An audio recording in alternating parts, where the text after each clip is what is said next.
Well, that was fun, wasn't it? And there's so much more coming, including a song from the Rotary Singers directed by Brandon Horrocks, and a very special Hanukkah song where you'll see lots of familiar faces in the audience, including, if you look very close, our beloved Craig Blower in his annual costume. I know we all miss Craig very much, and it's very special to see him in his elf finest. First, though, we have a moving piece from the year 2004, which explores the realities of wartime and the possibilities of peace within it.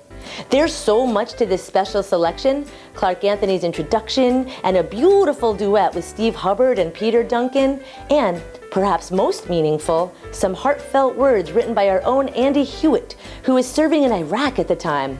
I invite you to sit back and experience some very memorable moments from 16 years ago.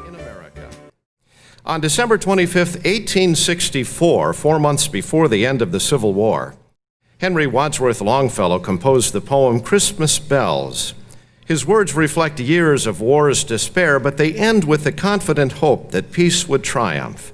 Two decades later, the poem was transformed into this carol we're about to hear. We feature the wonderful voices of Steve Hubbard, baritone, and Peter Duncan, tenor, in the ever-haunting I Heard the Bells on Christmas Day.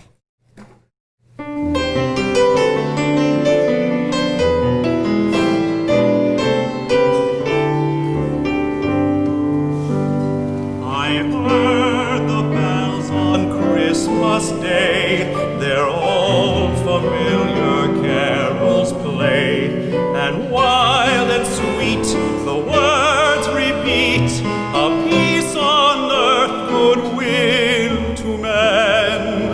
I thought as now this day had come, the belfries of our Christendom had rung so long the unbroken song of peace on earth, goodwill to men.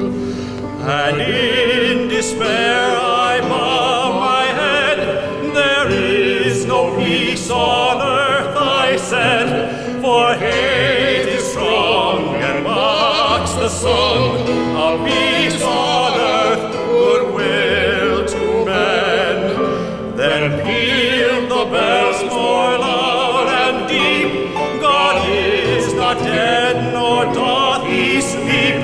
The wrong shall fail, the right prevail, with peace on earth, goodwill to men.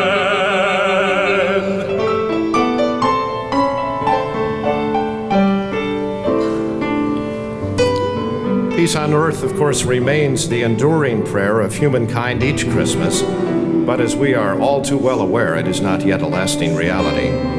Longfellow wrote Christmas Bells against the backdrop of the Civil War, and we pause now for some inspiring thoughts sent to us by our fellow Rotarian, U.S. Marine Lieutenant Colonel Andy Hewitt. His picture is here in front of the stage. In his letter, which is read for us now by Rotarian Bob Russell, Andy reminds us that home is where the heart is, although he is spending this Christmas at Camp Fallujah. Greetings, President Tom, Club 33 Rotarians, distinguished guests, and visitors. I always wanted a white Christmas. I just did not envision that being a blinding sandstorm in Fallujah, Iraq. Although the confluence of the Tigris and Euphrates rivers is heralded as the cradle of civilization, of late it has been the setting of uncivilized engagements. My confidence in a positive outcome in Iraq unquestionably remains steadfast and earnest. As in World War II and the Cold War, our will and our want for freedom will successfully guide us through this global war on terrorism. Each and every day, I witness brave young men and women, American and Iraqi, set out against unknown challenges and dangers. When they are injured and hurting, they ask first about their team, their comrades. Next, they ask when they will be able to rejoin these mates and continue the mission. In this place, they have witnessed vile cruelty and injustices, and at the same time, the greatest examples of humanity and kindness and love for another. These kids are our bright and shining future. Their experiences here on this battleground will serve them well as they guide us through the future. Unfortunately, today, I will miss out on what has become a Club 33 holiday program tradition, marshaling the 12 days of Christmas. I will do a makeup next year. That is a promise. A request. Somebody make sure that Captain Paul Hartley is not shirking his musical duties again by sitting in the 12 drummers drumming section for the third year in a row.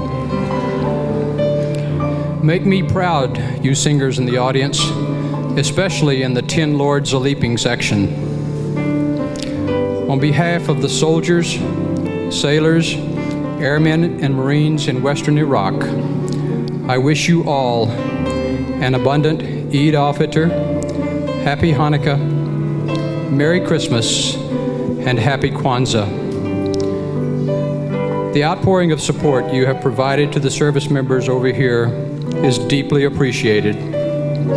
I miss you all and assure you that it is the fervent hope of everyone here that we will be successful in our mission and that next year, we will all be home for the holidays.